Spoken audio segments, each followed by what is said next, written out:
Pada zaman dahulu kala, di sebuah kerajaan yang damai dan makmur, hiduplah seorang ratu yang bijaksana bersama kedua orang putrinya, Purbararang dan Purbasari. Purbasari, putri bungsu, tumbuh dengan hati yang lembut, penuh kasih, dan sangat dicintai oleh rakyatnya. Sedangkan Purbararang, sang kakak, memiliki sifat yang keras, ambisius, dan tidak ingin kalah dari siapapun. Ia merasa bahwa sebagai anak sulung, dialah yang paling berhak atas tahta kerajaan. Hari itu, di aula istana, sang ratu akan mengumumkan keputusan penting yang akan mengubah kehidupan mereka selamanya. Anak-anakku, melalui keputusan yang panjang ini, aku sudah memilih siapa yang akan menjadi penerus tahta kerajaan ini. Keputusan ini didasari oleh keadilan, kebijaksanaan, serta kepemimpinan yang baik. Ibunda, hamba hanya ingin menjalankan tugas dengan sebaik-baiknya. Hamba akan menerima apapun keputusan dengan ikhlas. Ibunda tentu tidak akan membuat keputusan yang merugikan anak sulungnya sendiri, bukan? Aku akan memilih Purbasari yang akan meneruskan tahta kerajaan ini. Tidak, ini tidak adil. Aku lebih kuat, lebih pantas, dan lebih tua. Mengapa justru dia yang dipilih? Aku tidak akan menerima ini. Dipenuhi amarah dan rasa iri yang membakar, Purbararang pun pergi ke taman istana. Di sana, ia tidak sendirian. Indrajaya, suaminya, yang sama ambisiusnya menjadi tempat melampiaskan kemarahannya, sekaligus tempat di mana rencana licik yang akan mengubah segalanya.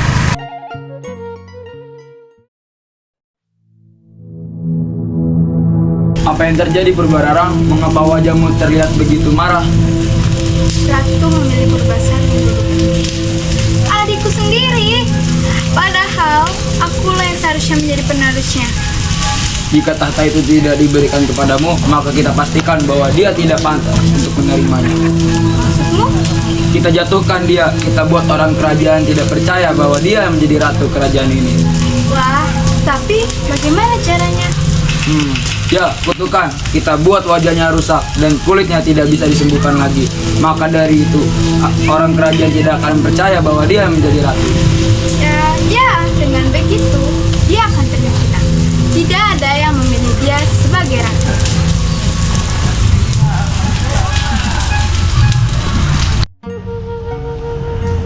Beberapa hari kemudian, rencana pun dilancarkan kepada Purbasari. Perlahan, kulitnya berubah, dipenuhi bercak-bercak yang membuatnya terlihat berbeda. Istana yang menjadi tempat kebahagiaan, kini berubah menjadi tempat penghakiman.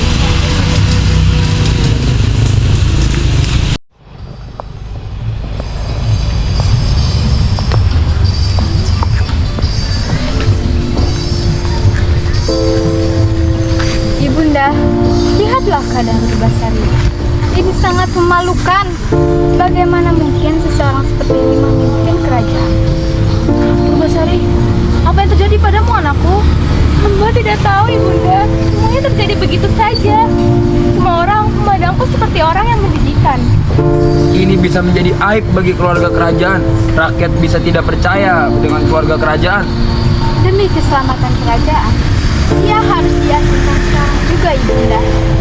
Maafkan Ibunda Purbasari, demi kerajaan, kamu harus keluar. Kembalilah saat penyakitmu sudah sembuh. Hamba mengerti, Ibunda. Hamba akan menerima dengan lapang dada.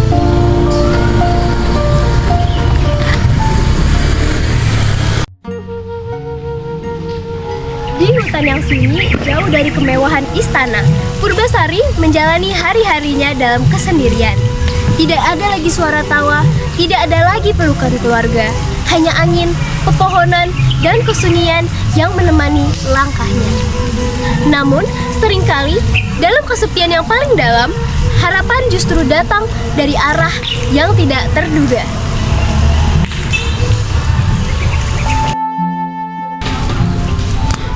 Hai Tuan Putri, apakah engkau tersesat? Aku melihat engkau sedang bersedih. Siapa kamu? Mengapa kamu berbicara seolah memahami perasaanku? Aku hanyalah makhluk yang ditakdirkan untuk menemani perjalananmu. Aku kehilangan segalanya, bahkan diriku sendiri. Lihatlah keadaanku sekarang. Yang rusak bukan dirimu, Putri. tapi hanya tampang luar saja. Hati yang baik tidak akan pernah ternodai.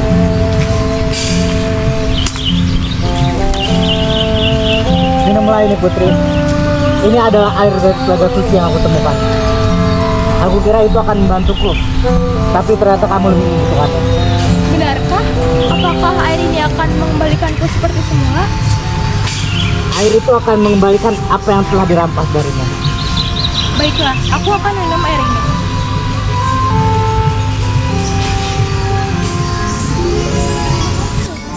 Air ajaib ini benar-benar bekerja.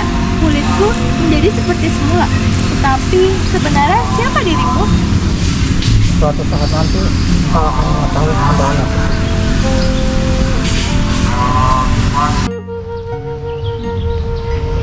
Setelah Purbasari berhasil menghilangkan kutukannya, ia dan Lutung pun melanjutkan perjalanan mereka ke istana kerajaan. Ketika Purbararang mengetahui bahwa Purbasari masih hidup dan telah terbebas dari kutukan yang ia berikan, Purbararang kembali merasa terancam. Ia pun mengajukan tantangan-tantangan kepada Purbasari untuk menunjukkan bahwa ia lebih pantas menjadi penguasa kerajaan.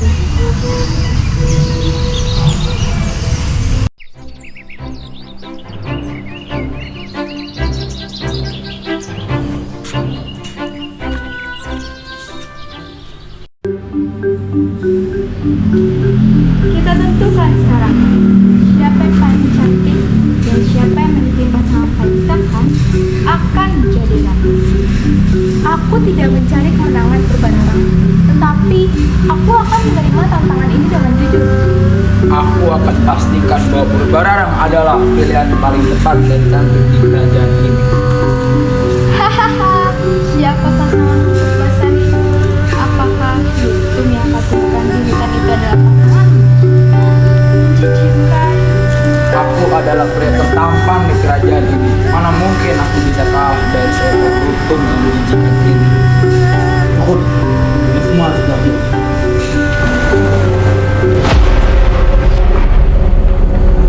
Aku adalah seorang pangeran yang dikutuk dan diasingkan ke dalam hutan. Namun, berkat kebaikan Purbasari, aku dapat kembali ke wujud asli. Ternyata kau adalah seorang pangeran. Apakah artinya kau memenangkan tantangan ini, Bunda? Purbasari, kau tidak hanya kuat, tetapi kau juga memiliki hati yang luar biasa. Untuk kedua kalinya, aku memilih Purbasari sebagai ratu dari kerajaan ini. Ah, tidak adil ini Bunda. Ini semua tidak adil. Aku jelas-jelas lebih tua darinya.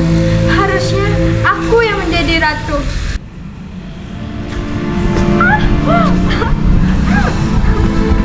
Sudahlah Purbararang, aku tidak akan membencimu. Aku hanya berharap kita dapat belajar dari masalah ini. Kita dapat memimpin kerajaan dengan bersama-sama Purbararang. Apa maksudmu Purbasari? Mengapa kau begitu baik kepadaku? Aku sudah mengutukmu hingga diasingkan. Aku memaafkan Purbasari. Aku percaya dari sisi baik dari dirimu Purbararang. Maka bisa berbuat baik kepada semua orang. Terima kasih Purbasari.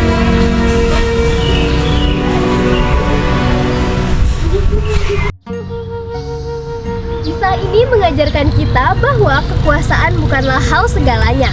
Hati yang tulus, kesabaran, dan kebaikan adalah kekuatan sejati yang tidak dapat dikalahkan oleh tipu daya. Rasa iri mungkin tampak kuat di awal, namun pada akhirnya ia hanya akan menghancurkan pemiliknya sendiri. Sementara kebaikan akan selalu menemukan jalannya menuju kemenangan. Dan begitulah bagaimana Purbasari membuktikan bahwa memimpin bukanlah tentang siapa yang paling kuat dalam memimpin, tetapi siapa yang paling tulus dalam memimpin.